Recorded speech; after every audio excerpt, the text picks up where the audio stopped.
Muito bem, vamos orar e aí eu começo. Nosso Deus e Pai, nós louvamos e agradecemos ao Senhor por mais esse dia, por mais essa escola bíblica dominical, que possamos realmente sairmos supridos nessa manhã. O Senhor possa também falar aos nossos corações, iluminar a palavra, e que isso possa também ter um teor prático na nossa vivência no dia a dia. Tome a vida de cada um, a saúde dos irmãos e das irmãs.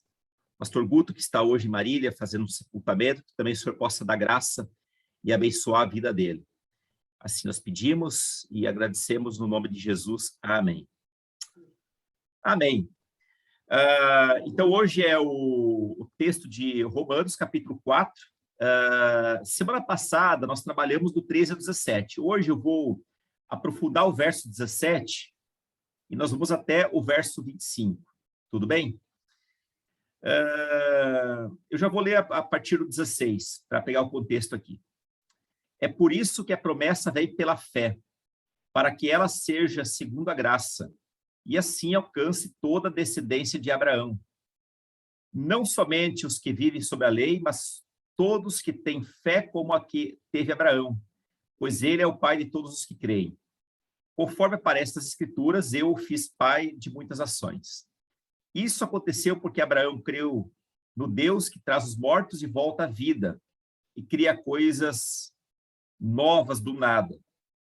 Mesmo quando não havia motivo para ter esperança, Abraão a manteve, crendo que se tornaria o pai de muitas nações. Pois Deus lhe tinha dito, esse é o número de descendentes que você terá. E sua fé não se enfraqueceu, embora ele soubesse que, aos 100 anos, seu corpo, bem como o ventre de Sara, já não tinham vigor. Em nenhum momento a fé de Abraão na promessa de Deus vacilou. Na verdade, ela se fortaleceu, e com isso ele deu glória a Deus. Abraão estava plenamente convicto que Deus é poderoso para cumprir tudo o que promete. Por isso, por sua fé, ele foi considerado justo. E quando Deus considerou Abraão justo, não o fez apenas para benefício dele. As Escrituras dizem que foi também para nosso benefício, pois elas garantem que também seremos considerados justos por crermos naquele que ressuscitou dos mortos a Jesus, nosso Senhor. Ele foi entregue à morte por causa dos nossos pecados e foi ressuscitado para que fôssemos declarados justos diante de Deus. Talvez vocês estejam estranhando um pouquinho essa versão, mas estou lendo na nova versão transformadora. Dias atrás, o Gilson perguntou a minha opinião sobre esse texto, sobre essa versão. Eu não sabia dizer muita coisa, então eu decidi ler para ter assim, uma opinião melhor. Né? E parece que é uma versão muito, muito legal, né? Bem contemporânea. Assim, uma boa compreensão, tá? Então, vou fazer aqui o compartilhamento do nosso texto agora.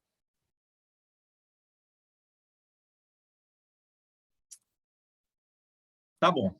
Então, irmãos, esse texto de Romanos 4 é o chamado texto de Abraão. Vocês vão lembrar que lá no início, o apóstolo Paulo mostrou que todos estão perdidos, nos seus delitos, nos seus pecados. Teve o povo judeu que recebeu a revelação pela lei, e todos aqueles milagres que acompanharam esse povo. Já o povo gentil tinha revelação geral, mas todos eles se fizeram culpados. Aliás, até aprofundaram maneiras de cometer pecado. Depois, Paulo seguiu a sua fala, dizendo, olha, de fato, todos pecaram, não existe ninguém ali que se escape, mas existe uma promessa. E essa promessa é que Jesus veio para todos, tanto para judeus, mas também para gregos. E essa promessa, ela não tem relação direta com a guarda da lei. Tanto é que Abraão, ele creu primeiro, antes de algo ter sido, de fato, realizado na vida dele. Tá? A fé veio antes. Aliás, a fé veio muito tempo antes da própria lei. alguns séculos antes, tudo bem? Então, é tudo para mostrar, olha, Abraão, ele creu em Deus, não foi algo pela lei. Então, Paulo, ele traz aqui um argumento bastante histórico, uma boa base histórica para o povo judeu. Então, até esse momento, Paulo provou que a fé veio antes das obras, da circuncisão e da lei. Quando falamos de obras, estamos falando de fato das obras da lei. Logicamente que essa lei foi necessária naquele período, uma questão didática, até para tornar a pessoa, o homem, aceitável diante de Deus, porque Jesus ainda não havia sido revelado, ele viria a ser revelado muito tempo depois. E Jesus, sim, se fez sacrifício pleno, completo, e toda a lei, ela de fato foi cumprida em Cristo Jesus, tá? Então, ela tinha e ela tem o seu lugar. Agora, principalmente, a questão da lei moral, a partir dos 10 mandamentos. Agora, a partir de agora, desses versículos, propriamente do verso 17, o apóstolo mostrará que a fé não é um mero assentimento intelectual, uma mera percepção intelectual, ou um sentimento vago de que algo vai dar certo. Olha, eu tenho fé que algo vai dar certo. Mas a fé de que se trata nesse texto é uma confiança robusta em Deus. Uma confiança que não dá lugar para vacilo. A tese que Paulo defende não é apenas a fé, mas o que constitui o objeto da fé. E ontem o pastor Guto falou, quando ele pregou sobre 1 Coríntios 13, de que pessoas têm muita fé, pensando aqui no caso da Índia, só que o objeto da fé deles é um objeto equivocado. Essa fé somente faz sentido, pois Deus, como seu objeto, é digno de confiança. Há pessoas que depositam a sua fé em outras coisas. Tem uma fé grande, mas uma fé em um objeto errado. O patriarca Abraão creu em Deus antes da promessa, e assim apegou-se mais em quem havia feito a promessa do que naquilo que havia sido prometido, pois Deus lhe importava mais do que tudo. O grande problema hoje, nos abalos de fé que a gente tem, é que nós nos apegamos muitas vezes muito mais em algumas promessas ou supostas promessas que às vezes Deus não fez, do que no próprio Deus. Talvez se nós nos apegássemos muito mais em Deus, independentemente das promessas, a nossa fé seria uma fé muito mais vibrante. Muito bem, assim Paulo, ele aborda o objeto da fé. Isso é interessante. E qual que é o objeto da fé? Deus que comunica a vida aos mortos. E a gente vai ver isso logo mais. Qual que é o sentido disso? Também o caráter da fé. O que é esse caráter da fé?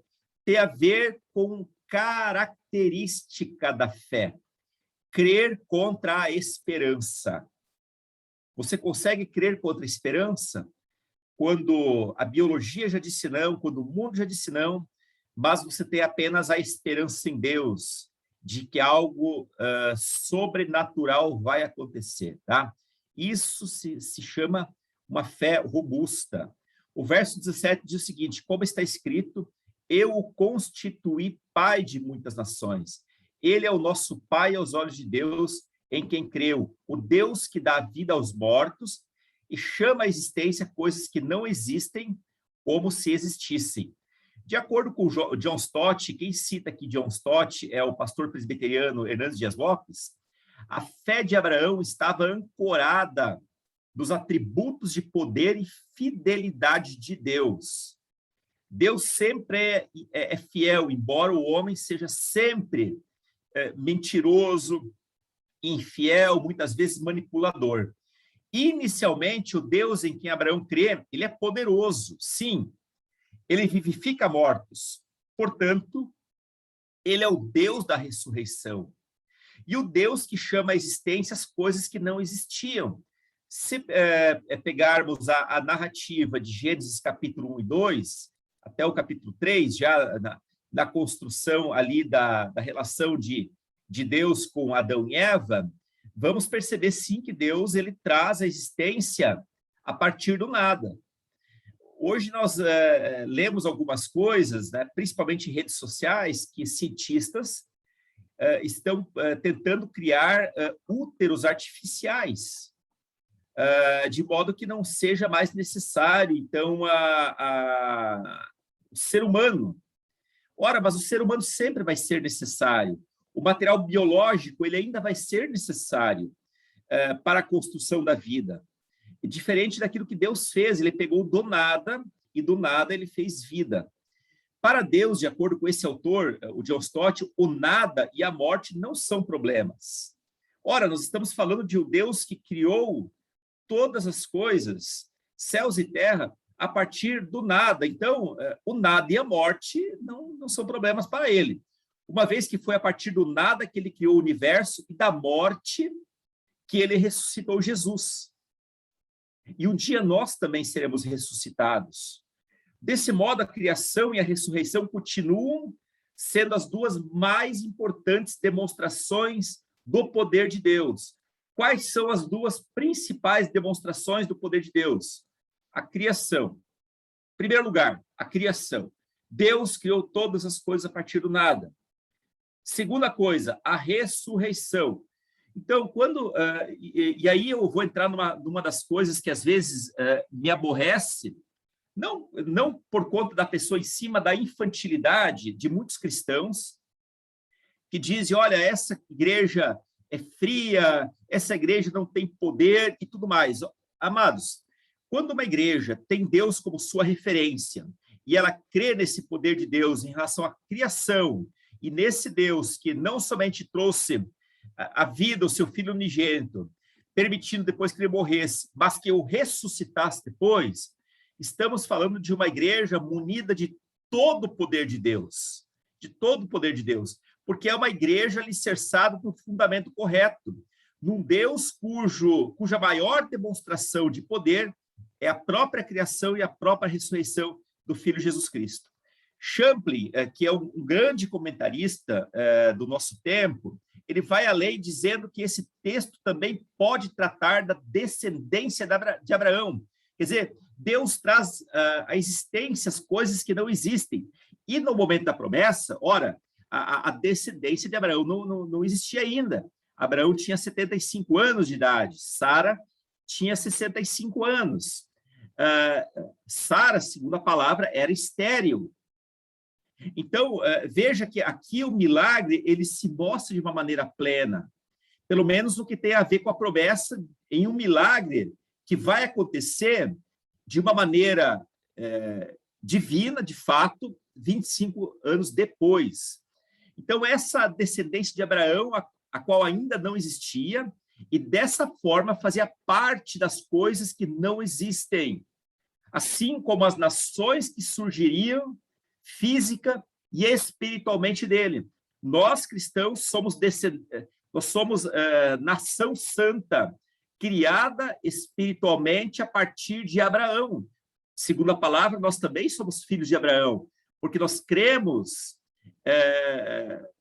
tendo a mesma fé que Abraão teve, no mesmo Deus que Abraão teve.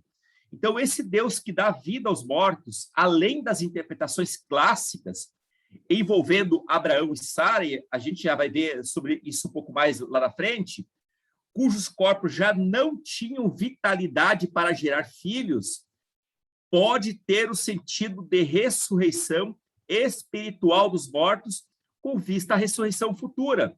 Vamos ver novamente esse versículo aqui. Eu constituí pai de muitas nações, ele é o nosso pai aos olhos de Deus, em quem creu, o Deus que dá vida aos mortos. Os corpos de Abraão e Sara, do ponto de vista gestacional, estavam mortos. Eles não conseguiam mais gerar biologicamente, para eles era impossível. E Deus trouxe vida de corpos que estavam amortecidos dentro do ponto de vista gestacional. Então, esse Deus que dá vida aos mortos, além dessas interpretações clássicas que eu já mencionei, tem também o sentido de ressurreição espiritual dos mortos, porque a própria palavra fala que nós estávamos mortos em nossos delitos e pecados. Então, irmãos, essa ressurreição é usada no Novo Testamento para falar de um poder especial que é necessário para trazer à vida os mortos espirituais. Interessante que a lei, o cumprimento da lei e as obras jamais podem fazer isso. Mas a fé no Deus correto, é o que pode trazer vida aos mortos. E no nosso caso hoje nos dá ressurreição eterna, aliás, uma ressurreição da qual nós já podemos gozar dos frutos agora, até essa vida se tornar plena na eternidade a partir da vinda de Cristo. O verso 18 diz o seguinte: Abraão, contra toda esperança, em esperança creu, tornando-se assim pai de muitas nações, como foi dito ao seu respeito, assim será a sua descendência. Sem se enfraquecer na fé, reconheceu que o seu corpo já estava sem vitalidade, pois já contava com cerca de 100 anos de idade, e que também o ventre de Sara já estava sem vigor. Então, contra toda esperança, Deus trouxe a vida aos corpos já sem vitalidade gestacional de Abraão e Sara. Quando Deus restituiu a capacidade de gerar filhos em Abraão e Sara, esse ato foi uma espécie de ressurreição. Os corpos deles começaram a gerar vida novamente. Então, é uma espécie de ressurreição. E quando Isaac veio à existência, tal ato foi uma espécie de criação. Vamos lembrar que o poder de Deus, ele se desenvolve no seu poder maior, ou a maior demonstração do poder de Deus, no fato de Deus trazer a existência coisas a partir do nada, e também na ressurreição. Então, foi isso que Deus fez, em certo sentido, a partir de Abraão e Sara, quando eles puderam finalmente gerar Isaac. Eu vou ler novamente esse trecho.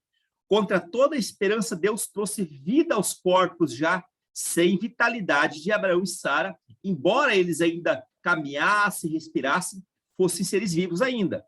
Quando Deus restituiu a capacidade de gerar filhos em Abraão e Sara, esse ato foi uma espécie de ressurreição. Os corpos deles ressuscitaram para gerar nova vida. Agora, quando Isaac veio à existência, finalmente, fazendo assim cumprir a promessa, esse ato foi uma espécie de criação.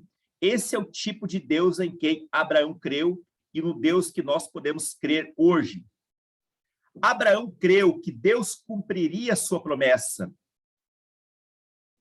mesmo que os aspectos biológicos se mostrassem contrários. Ele creu contra toda esperança. Nadar aqui é uma reflexão que eu faço. Nadar contra a correnteza é difícil. É possível.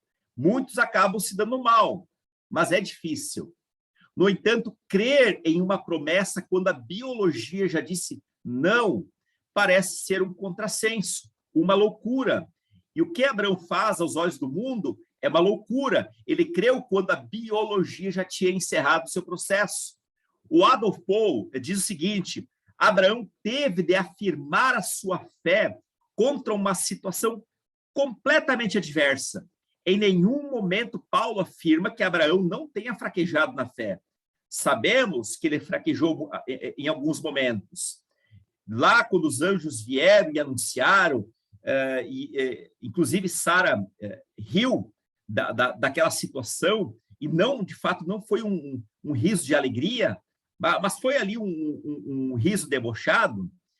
E o próprio Abraão, muitas vezes, questionou Deus sobre essa questão. Mas interessante que Abraão, ele superou suas fraquezas, mantendo os olhos em Deus. Quando a promessa ainda não havia sido concretizada, Abraão orava, ele buscava a Deus, os seus olhos continuavam fitos não na promessa em si, mas no Deus que promete e é capaz de cumprir, o Deus que é capaz de fazer do nada e trazer vida quando as coisas já não existem mais, quando a vida já não existe. Então, somente livre de ilusões sobre sua própria condição dentro do mundo, a fé em Deus se torna profunda e perfeita e verdadeira.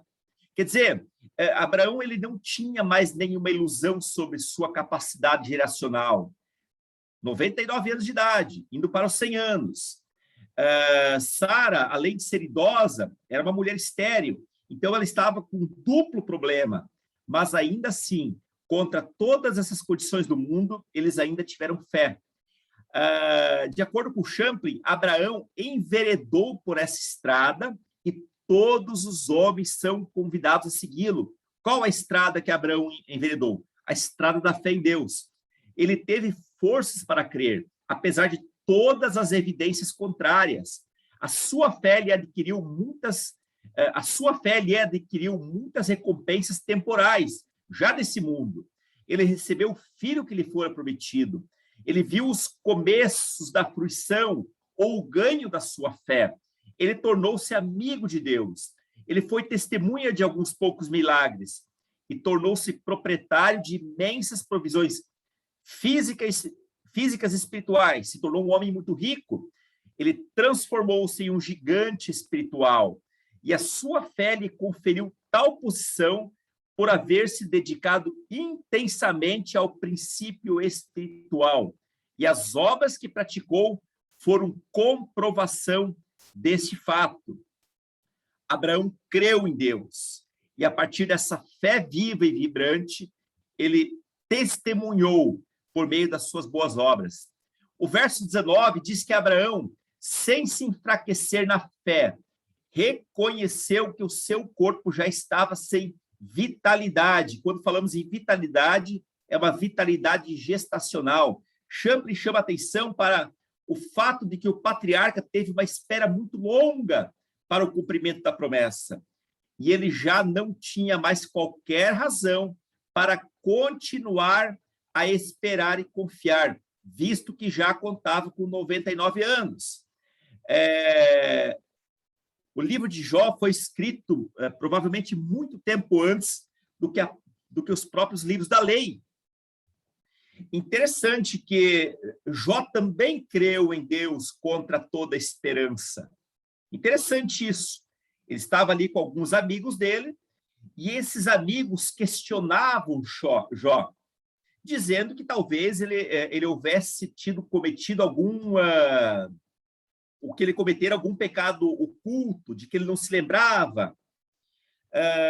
Mas em todo momento, Jó afirmou ali a sua fé em Deus e de que ele, de fato, não tinha feito nada que merecesse aquela condição tão amedrontadora.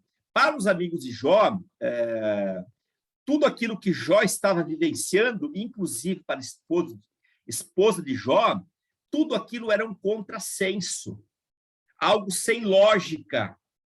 Então, aos olhos do mundo, o que Abraão estava vivendo aos 99 anos, se alguém perguntasse para ele, poderiam dizer o seguinte: Abraão está louco. 99 anos e ele não abandona esse Deus. Ele ainda crê que Deus possa fazer algo. Mas Abraão, ele continuou crendo e a sua fé foi recompensada meses depois. Logicamente que ao longo do caminho, Abraão hesitou sim, como quando expressou sua expectativa de que Ismael fosse o filho da promessa, naquela relação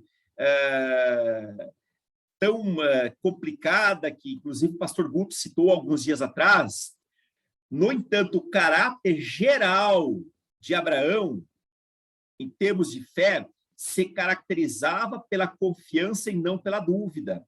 Se formos olhar o retrato da vida de Abraão, especialmente o retrato de alguns pecados que ele cometeu no percurso, diríamos que Abraão não mereceria ser chamado o pai da fé. Mas quando olhamos a vida, a trajetória dele como um filme, aí não resta dúvida de que o caráter geral de Abraão, ele era sinalizado pela fé e não pela dúvida. Lá no verso 20 diz que, mesmo assim, não duvidou nem foi incrédulo em relação à promessa de Deus, mas foi fortalecido em sua fé e deu glória a Deus, estando plenamente convencido de que ele era poderoso para cumprir o que havia prometido. E, em consequência, isso lhe foi creditado como justiça. Conforme já mencionado aqui, amados, o objeto da fé de Abraão era Deus. E o caráter, aquilo que caracterizava a fé do patriarca, era crer contra toda a esperança. Se nadar contra a correnteza é algo difícil, crer contra toda a esperança é um completo contrassenso ou, aos olhos do mundo, uma grande loucura. No entanto, ele creu, pois sua fé estava estribada na fidelidade de Deus. Pensamos aqui no estribado como estribos de um cavalo. Quem já montou o cavalo sabe que os estribos do cavalo é o que dão firmeza ao corpo, aquela pessoa que está em cima. Do contrário, ele pode balançar facilmente e, por falta de habilidade, cair do cavalo. A fé de Abraão estava calcada, firmada sobre os estribos da fidelidade de Deus, não da própria fidelidade dele, mas da fidelidade de Deus, que é capaz de trazer vida aos mortos e fazer do nada todas as coisas. O Deus em que ele cria tinha poder de fazer as coisas do nada e trazer à vida aquilo que já estava morto, trazer à vida aquilo que já estava morto. Um Deus assim não pode faltar com a sua promessa, ainda que tudo mais seja diverso. E é exatamente por essa razão que Paulo inicia o versículo dizendo que Abraão não duvidou em nenhum momento e nem foi incrédulo em relação à promessa de Deus, mas teve sua fé fortalecida e, portanto, ele deu glória a Deus. Dessa maneira, o poder e a fidelidade de Deus são as duas colunas que sustentam o edifício da fé. A minha fé, muitas vezes, ela pode fraquejar. Pedro fraquejou, ele começou a olhar de uma maneira muito inconstante para as ondas, naquele episódio em que Jesus convida para ele descer até o mar.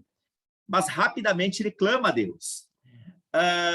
Mas quando a nossa fé ela é plenamente calcada, estribada em Deus, tendo essa promessa e o poder de Deus como colunas que sustentam a nossa fé, eu não tenho do que temer. Por trás da promessa divina está o caráter fiel de Deus. Aquilo que caracteriza Deus é a própria fidelidade dele. E é uma fidelidade perene, constante. Abraão estava, segundo o verso 21, plenamente convencido de que Deus era poderoso para cumprir o que havia prometido. E, em consequência, essa fé lhe foi creditada como justiça. A fé que havia sido expressa aqui por Abraão, o pai dos crentes, é o que a palavra acaba falando, ele é o pai Abraão, o nosso pai na fé também, consiste em purificar-se de toda e qualquer pretensão própria para render-se a Deus. Quer dizer, eu já não tenho mais condições de confiar na riqueza, na saúde, em nada. A minha pretensão única e exclusiva é confiar no poder de Deus. Abraão, então, ele é justo, ele é considerado justo, não em razão do que ele foi ou fez. Ele foi um homem mortal, ele teve as suas questões no caminho. Ele até incorreu em algumas mentiras, até para poder se livrar de uma situação complicada. Mas, ao contrário, a fé, e ele foi, então, considerado justo exatamente pelo que ele não foi e não fez, mas ele depositou a sua confiança em Deus. Nesse sentido, o que de fato nós fazemos para mover o coração de Deus? Muito pouco. O que nós temos é a nossa fé num Deus que tudo pode fazer. A nossa fé nem sempre é uma fé perene, constante. Ela oscila muito, muito mais do que Abraão, muito mais, talvez, do que qualquer outra pessoa do passado. No entanto, quando nós depositamos de fato a confiança num Deus que não vacila, um Deus que não dormita, um Deus que não se cansa, então nós estamos, de fato, apoiados sobre a coluna correta.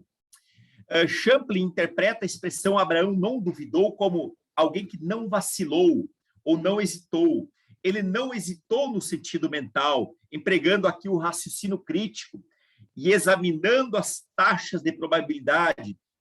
Hoje existe aí, na medicina, a probabilidade de quem faz reprodução assistida de ter 20, 30% de chance de ter filhos. E por essa razão, muitos optam em não fazer esse método, por causa da baixa probabilidade. Abraão não ficou ali examinando taxas de probabilidade. Se ele houvesse feito isso, certamente teria chegado ao estado de dúvida e não de fé. Ele não tentou racionalizar a realidade de um acontecimento impossível, porque humanamente, de fato, era impossível, e não ficou dividido na mente devido à incredulidade. Logo, Abraão não teve conflitos mentais sobre as promessas que Deus havia feito, porque ele simplesmente não ficou racionalizando. Ele apenas colocou a sua fé num Deus que tudo pode fazer.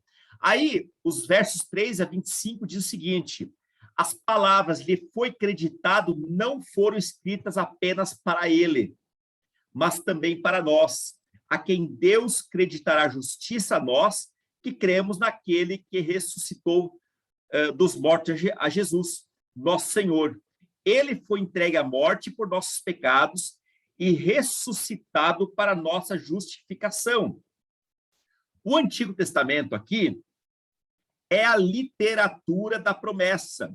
E quando a gente faz uma leitura do Antigo Testamento, é uma leitura prospectiva de algo que ainda vai acontecer. Logo, a afirmação lhe foi creditado não foi feito apenas para Abraão, mas como ela é uma literatura prospectiva, ela alcança a cada um de nós no século XXI.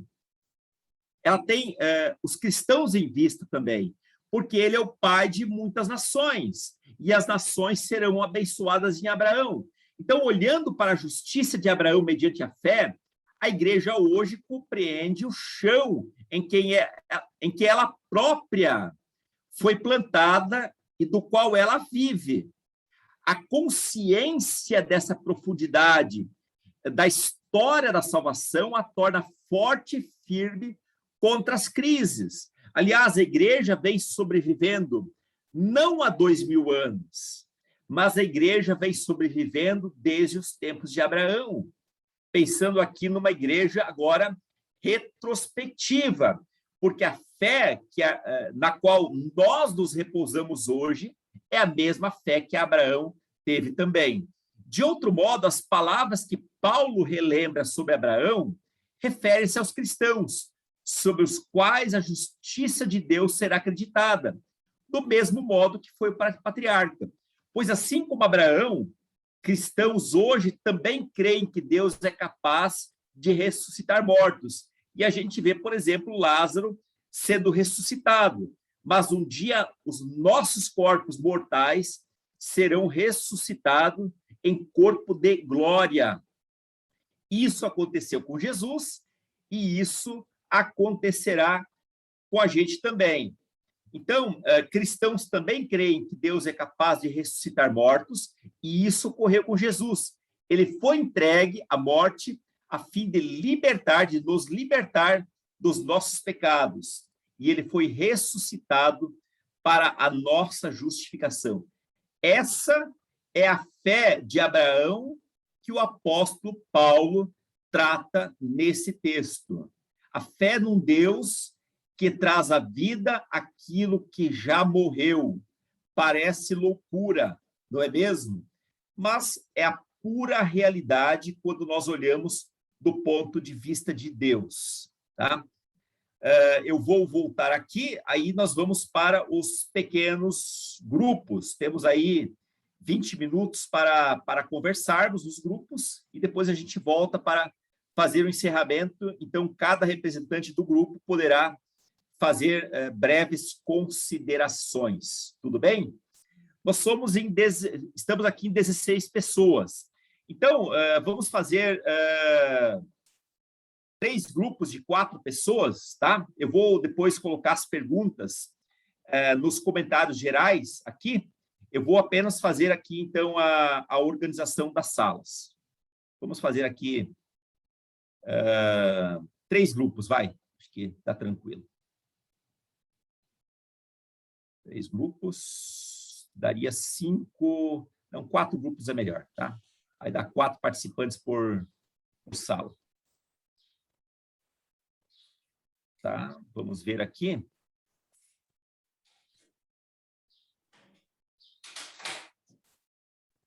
$20, ok.